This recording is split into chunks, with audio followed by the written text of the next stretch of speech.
All right, guys, this is going to be an off the cuff stream of consciousness type video. And I can't do much in the line of too much video editing either, because we're in the middle of a power cut still here in the west of Ireland. And after Storm Éowyn hit pretty hard. Yeah, I love how they call it Éowyn after Theoden's daughter from Lord of the Rings. I know your face, Éowyn. My body is broken. Shout out to Bernard Hill, the late Bernard Hill. So, yeah, it's been pretty bad. It's been pretty bad, and it's amazing how people have been saying that the grid, the electricity supply grid here, is kind of third world, and in the likes of France, in rural France, people are saying that they know to make sure that electricity supply poles are not anywhere near trees. They just cut the trees away along the roadside, for example. But in Ireland, there's still a lot of like trees right beside a telephone pole or electricity supply pole, and as soon as there's a bad storm, that's it. That's one node gone. And there's a lot of that around. Unfortunately, and there's hundreds of thousands of homes without power. So I'm having to drive quite a distance just to try to get power into my devices. So yeah, it's a tricky one, and I'm making use of a pretty ropey 4G connection. So I'm gonna have to compress this video down quite a bit in Handbrake or something. This is ultimately my own fault for not getting a backup generator. So don't be too sympathetic towards my plight. I should have been prepared. But I hope everybody is for the most part okay.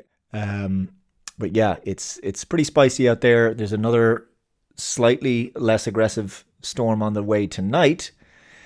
So that's going to further slow up the restoration process, I'd imagine. But let's see how things go.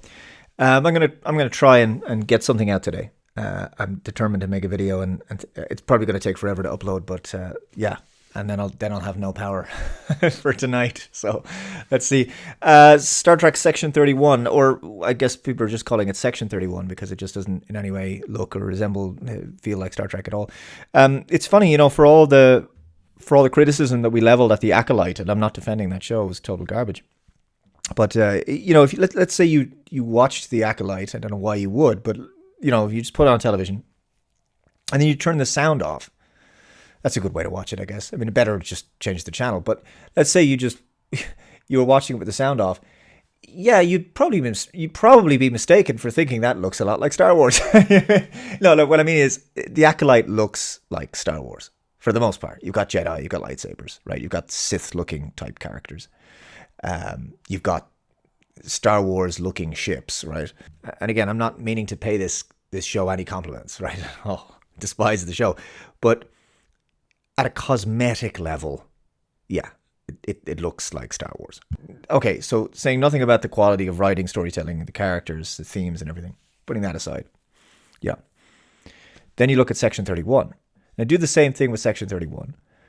You have this on the television, right? And you have the sound down. And let's say there's somebody who doesn't know anything about this film, and they come in and they sit in your couch and it's just playing with no sound. I don't see how at any point they would turn to you and say, "Oh, you've got Star Trek on the television. Oh, which Star Trek is this?" Do you know what I mean? I don't think they would say, "What's this? What's this? Is this a some TV show or movie or something? What is this film? I've never seen it before." Right? They would never think that it was Star Trek. And like I say, the only references to Star Trek are, well, there's references to Starfleet. There's a few sound effects. There's references to a few of the alien races, some of the places in there. There's like a Starfleet map. There's one shot of a Starfleet insignia at the end when they're loading up this message from Control, from Section 31 Control. That's it. And so you've no Federation ships, you've no Starfleet uniforms. And I think it's got to be the only Star Trek production that has been this on Star Trek. And this is the thing I've been thinking a lot about the legacy of Star Trek Discovery, and I think Section 31 truly is its ultimate legacy, because this Section 31 was a spin-off. And it was a spin-off of Discovery, and if you look at Discovery, I suppose you could kind of notice a few things that are Star Trek-y about it, but it is already a huge visual and tonal departure. And I think that this is kind of what Alex Kurtzman and Bad Robot wanted to do with the franchise. This Section 31 movie. This is if they could do anything they wanted with Star Trek, and they can clearly. This is as far away from Star Trek as they wanted to push it, and boy, did they push it.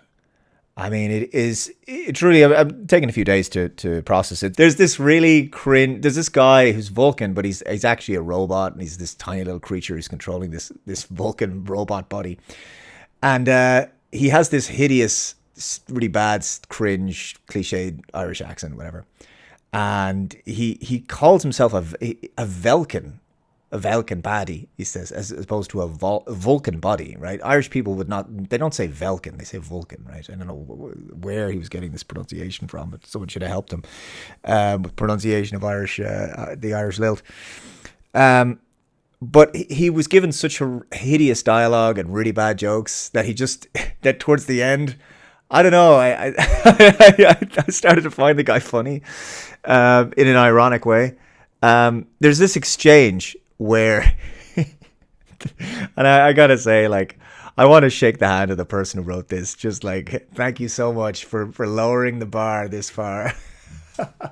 He has this line where he says, "There's nobody more locked her down than me." There's nobody more locked her down than me. Locked her down. That was a line of dialogue in Star Trek. And there's another guy, he's in the suit. He almost looks like he's half Borgified or something, but he's wearing this big mech type suit. And he's, I think his name is Seth or Seth or something. I can't remember. Again, these characters just make no impression on me at all. And he takes offense because someone references the fact that he has a condition. He has a medical condition that forced him, some sort of, I don't know what term they used, but he has to wear this suit so that he, can move about. And he gets really offended, and he's like, it's not a diagnosis because you're not a doctor, he says to the guy. And they're having an argument over like nothing. Like the guy, like why would any character that I'm supposed to try to understand, I'm supposed to get into the head of this character and understand their motivations, right? Why would he be offended by the fact that somebody described the reason why he has to have this physical body prosthesis? Like, he's wearing this. It's like Geordi, right? Geordi's blind. He's congenitally blind. He was born blind, so he wears a visor. It's a disability. And he has a prosthesis for it, which allows him to function. Geordi would never take offense at the fact that, he would admit, yeah, I'm blind. If someone said, oh, you have to wear that visor because you're blind, Geordi. Oh, you're not a doctor. What? This is the logic of this Seth guy, whatever his name is. So they were just trying to create this fun little banter tension where they're all kind of on each other's nerves and they're all hot-headed, but none of the dialogue made any sense, number one. There was no good reason for it. It was so contrived. It was just illogical, basically. And it wasn't funny.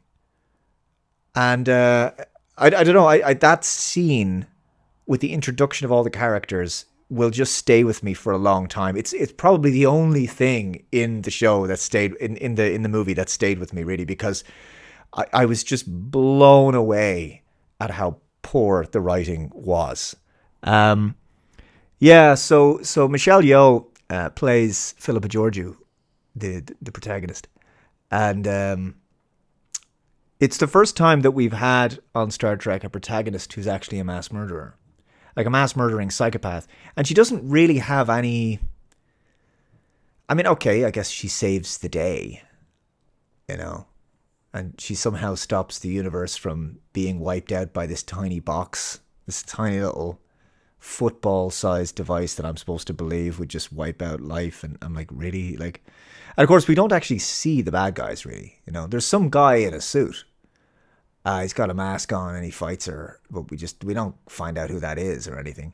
We're led to believe that the Terrans in the other universe, in the mirror universe, are just going to come in and they're going to cause havoc. But we have no evidence of. We don't have any representative from their side as a villain, right? So we're just sort of led to believe in exposition and lines of dialogue what the threat is. We don't really see it, and so it is therefore energetically inert as a danger in the story. It is neutralized already before we even get started with trying to show what could be at stake, and so it has no meaning, and there's no sense of sort of urgency, and you're just sort of watching these events unfold, and the end climax is just them. They're on this kind of garbage scow. And again, they like to throw in those terms, garbage scow, because that was used quite often in the original series to describe certain types of rough and tumble garbage ships, right?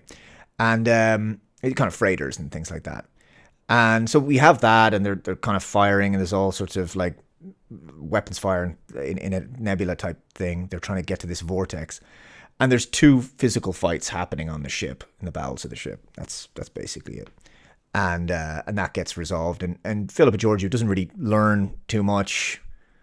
She doesn't really get humbled in any way. And it's the first time I watched a Star Trek story where I wasn't rooting for the hero. I certainly wasn't rooting for anyone, but I certainly wasn't rooting for Philippa Georgiou. This is what I don't like about it so much modern television. Star Trek is supposed to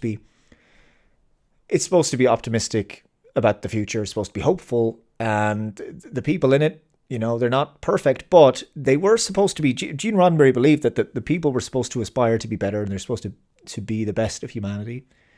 And we have Philippa Georgiou. I'm not going to root for a character like that. She's a psychopathic murderer who still sucks on eyeballs, apparently, just for fun. Really? I mean, like, it's so, like, television is chock full these days with anti-heroes. And that's fine if you want to watch, sort of dark psychological thrillers or dystopian sci-fi, but that's not what Star Trek is supposed to be. So, like, I don't care about Philippa Georgiou. I don't like Philippa Georgiou, okay? So this is not an endearing character that I can relate to on any level.